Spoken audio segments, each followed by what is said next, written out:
Un gran debate tiene a algunos confundidos. Te quiero invitar a pensar acerca de la realidad del aborto. En mi país, Argentina, en los últimos tiempos se ha dado un gran enfrentamiento, una batalla cultural que se ha manifestado en el campo político, en el campo del periodismo y también en las calles acerca de la realidad del aborto. Corremos el riesgo de pensar que frente a tantas voces distintas, frente a tantos argumentos opuestos, podemos caer en el error de pensar que no hay una verdad frente a este tema. Entonces, el primer punto que yo quiero invitarte a pensar es que la verdad existe. Y si la verdad existe, no es posible que tengan razón los que están a favor de las dos vidas y que al mismo tiempo tengan razón los que están a favor del aborto.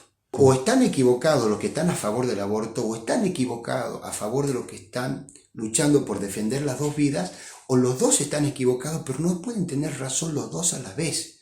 Existe un viejo principio del pensamiento, de los primeros hábitos del pensamiento, que es de sentido común. Nada puede ser y no ser a la vez bajo el mismo aspecto. Es decir que o existe el derecho al aborto y es algo bueno que debe ser legalizado y promovido, o ese derecho es falso, no existe, y existe el derecho a la vida. Frente a tantas voces, entonces, ¿cuál es la verdad? Quisiera invitarte a pensar por vos mismo. Ya sea que estés a favor del aborto, que estés en contra del aborto, seguro que vas a estar de acuerdo con esta descripción de lo que sucede en la realidad del aborto.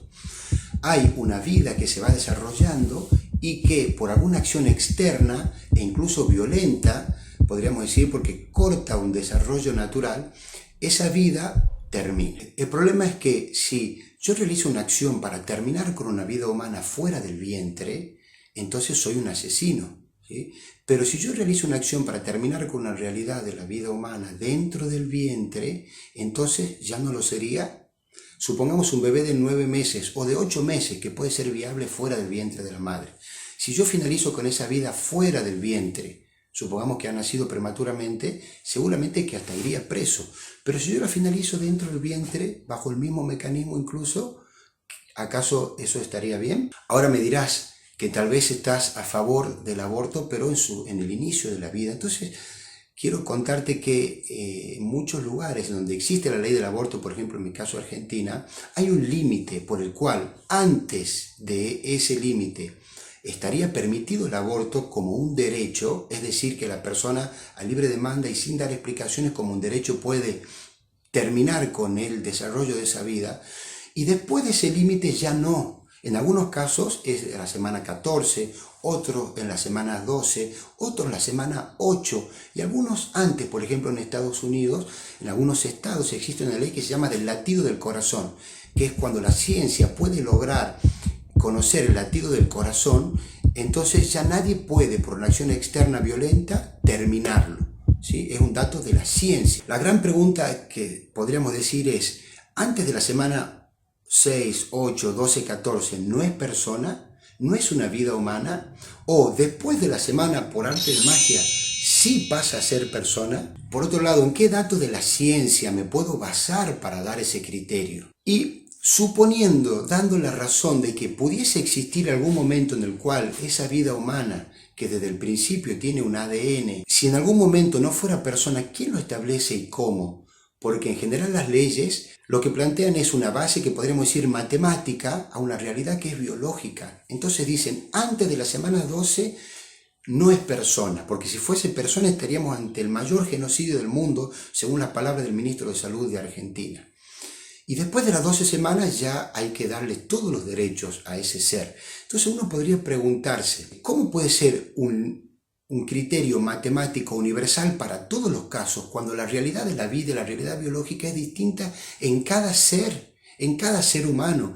Es decir, que aun que exista un criterio que podríamos establecer como general, en algunos casos en los cuales la vida humana se desarrolle antes, estaríamos matando a un ser humano y en otros no. Es decir, que la misma ley de algún modo es irracional. Para finalizar este primer video acerca del tema del aborto, quisiera contarte una anécdota.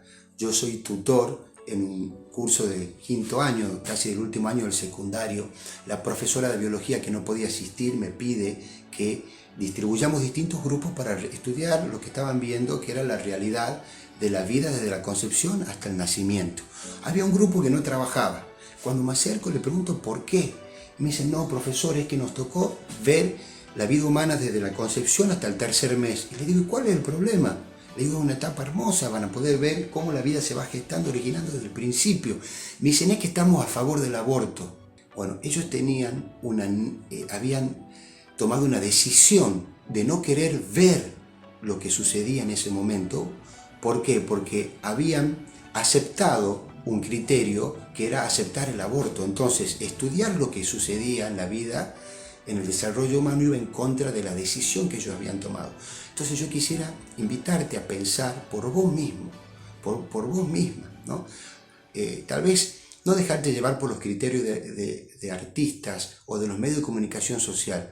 Yo he intentado en este video darte algunos criterios objetivos para poder favorecer tu propio pensamiento. Si te gustó el video, compartilo, déjame tu comentario, no te olvides de suscribirte y activar la campanita, porque el próximo video vamos a tratar acerca de el objeto, el fin y la circunstancia en la realidad del aborto.